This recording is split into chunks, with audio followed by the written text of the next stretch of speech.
హైదరాబాద్లో ఉన్నటువంటి హిజ్రా కమ్యూనిటీ అంతా ఇక్కడ మీటింగ్ పెట్టడానికి కారణం ఏంటి అంటే 2014 సుప్రీంకోర్టు ఇచ్చినటువంటి నల్సా జడ్జిమెంట్కి వ్యతిరేకంగా 2026 ట్రాన్స్ యాక్ట్ రాత్రికి రాత్రి తీసుకురావడం జరిగింది.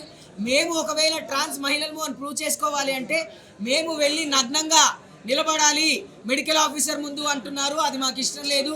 అండ్ అలాగే ఈ యాక్ట్ ట్రాన్స్ మహిళలకు రక్షణగా కాదు, వాళ్ళ అధికారాలని అండ్ వాళ్ళ రక్షణని కోల్పోయేలాగుంది.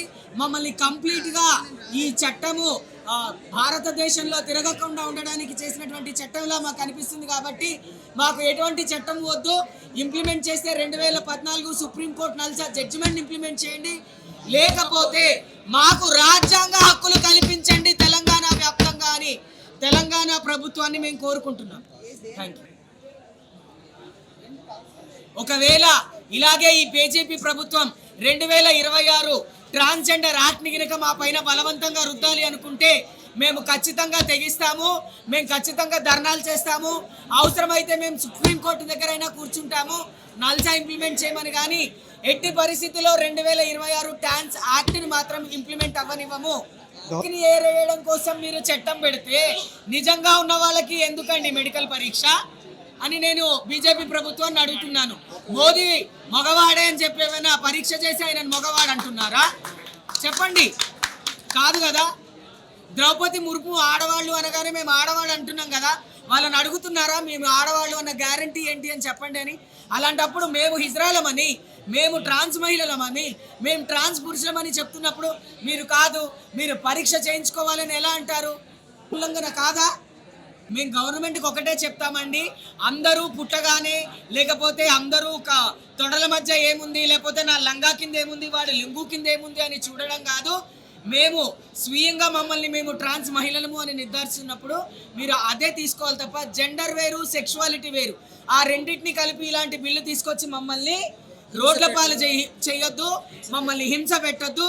భారతదేశంలో శ్రీరామచంద్రుడికి ఆశీర్వాదం ఇచ్చినటువంటి కమ్యూనిటీ మాది. మహాభారతంలో శిఖండిని అడ్డం పెట్టుకొని యుద్ధం గెలిచినటువంటి చరిత్ర మాది. ఇంత చరిత్ర మాకున్నప్పుడు ఆ చరిత్ర కనపడట్లేదా ఈ బీజేపీ ప్రభుత్వానికి అని నేను అడుగుతున్నా. రాష్ట్ర ప్రభుత్వం ఆపే వీలుంది. ఇప్పటికీ మన తెలంగాణ ప్రభుత్వంలో సీఎం రేవంత్ అన్న గారు ట్రాన్స్ మహిళలకు సంబంధించి ట్రాన్స్ పురుషులకు సంబంధించి ఎన్నో మంచి కార్యక్రమాలు చేస్తున్నారు. మేము ఈ సభాముఖంగా ఏమంటున్నాము అంటే మాకు తెలంగాణలో ట్రాన్స్ యాక్ట్ ఏదైతే ఉందో అది మా స్టేట్ తీసుకొని మా స్టేట్ మమ్మల్ని ఇంప్లిమెంట్ చేయాలని మేము కోరుకుంటున్నాం. నా పేరు కిరణ్ రాజ్ అండి. నేను ఒక అడ్వకేట్, ప్రాక్టీసింగ్ అడ్వకేట్ తెలంగాణ. ఒక ట్రాన్స్ మ్యాన్ కూడా నేను.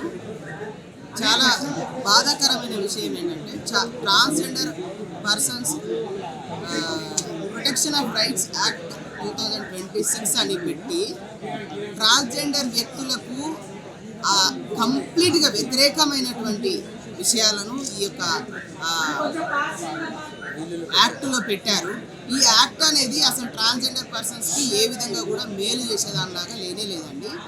ఇందులో రాజ్యాంగ హక్కులు కూడా కంప్లీట్గా వైలేట్ అవుతున్నాయి.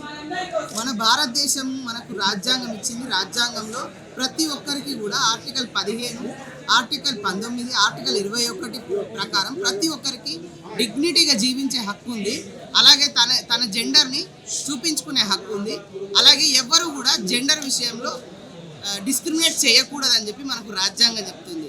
అలాగే ప్రతి ఒక్కరు కూడా ఉద్యోగం కావచ్చు, ఏ వ్యాపారం కావచ్చు, ప్రతి విషయంలో విద్య కావచ్చు, అన్నీ కూడా అందరికీ సమానంగా ఉండాలని చెప్పేసి రాజ్యాంగం చెప్తుంది. కానీ ఈ చట్టం ఏదైతే వచ్చిందో ఈ చట్టం వల్ల అసలు WPATH అంటే వరల్డ్ హెల్త్ ఆర్గనైజేషన్ వాళ్ళు కూడా, అలాగే ఇండియన్ హెల్త్ ఆర్గనైజేషన్ వాళ్ళు కూడా ట్రాన్స్జెండర్ పర్సన్స్ కోసం అని ప్రత్యేకమైనటువంటి కొన్ని అసలు ఏంటి ట్రాన్స్జెండర్ అంటే ఏంటిది, ట్రాన్స్జెండర్ వ్యక్తులు ఏ విధంగా వాళ్ళు అసలు ఉనికిలోకి వస్తారు, వాళ్ళ యొక్క హక్కులు ఏమై ఉండాలి, వాళ్ళ యొక్క మానసిక పరిస్థితి కానీ శారీరక పరిస్థితి ఏ విధంగా ఉంటుంది అనేటి కొన్ని సూచనలు అనేటివి ఇవ్వడం జరిగింది. కానీ ఇవేవి కూడా ఈ చట్టం పరిధి తీసుకోవడం లేదు. For more videos like this, subscribe Big TV channel.